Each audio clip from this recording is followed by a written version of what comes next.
ഇതുപോലെ ഒരുപാട് ചരലും ഗ്രാമറുള്ള റോഡിൽ ബൈക്ക് ക്രാഷായി അതെങ്ങനെ അവോയ്ഡ് ചെയ്യാന്ന് ഒരാൾ ചോദിച്ചിട്ടുണ്ടായിരുന്നു. ഇവിടെ നമ്മൾ മെയിനായിട്ട് 3 കാര്യങ്ങളാണ് ശ്രദ്ധിക്കേണ്ടത്.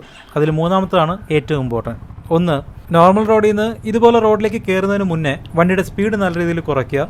ആ സ്പീഡിൽ ഓടിക്കാൻ വേണ്ട ഗിയറിലേക്ക് മാറുക. ഈ റോഡിൽ റോഡ് പണിക്ക് വേണ്ടി ഫുള്ള് മെറ്റൽ ഇട്ടേക്കാണ്.